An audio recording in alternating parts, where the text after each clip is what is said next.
President, if you're going to contradict me, I ought to have a chance to.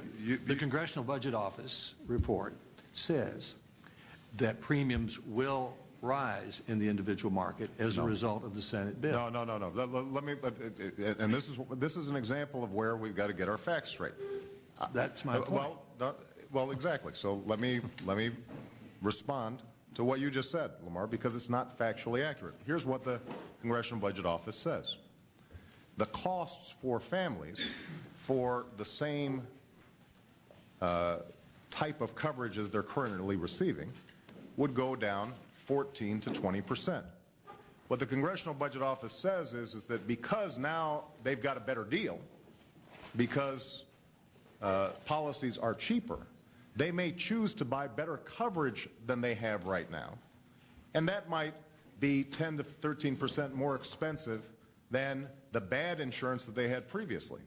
But they didn't say that the actual premiums would be going up. What they said was they'd be going down by 14 to 20%. And I promise you, I've gone through this very carefully with the Congressional Budget Office.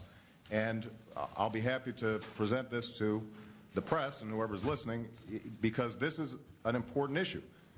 Well, let me just finish, Lamar.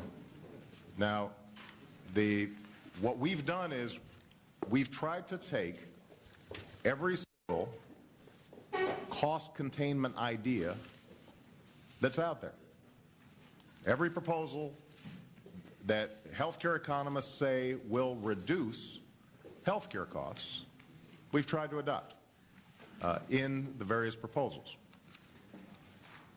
There are some additional ideas that Republicans have presented that we think are interesting, and we also tried to include. So let me give you an example. You mentioned the idea of buying across state lines insurance. That's something that I've put in my proposal that's actually in the Senate proposal. I think that it shows some promise. You mentioned that, that Mike Enzi has previously said that he's interested in small businesses being able to pool in the equivalent of some sort of exchange. So that's where there's some overlap. But I just think it's very important to understand that what we've done is to try to take every single cost containment idea that's out there and try to adopt it in this bill. What I'd like to do is to see if we can proceed and have a very concrete conversation about what are the ideas that you guys have that you don't think are in our bill to contain costs.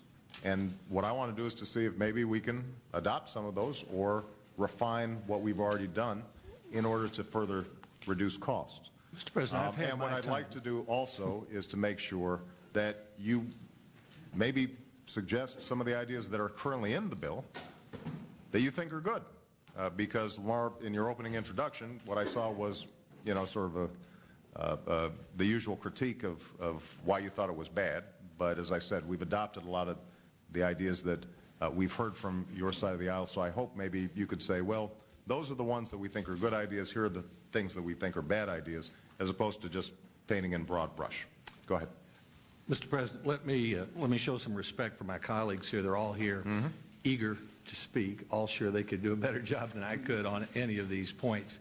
And what I would like to do is get back directly to you with why I believe, with respect, you're wrong about the bill. Your bill would increase premiums, I believe. You say it wouldn't. So rather than argue with you in public about it, I'd like to put my facts down, give them to you. Maybe other colleagues will say that. As far as Mike Enzi's proposal, he's ready to talk about it.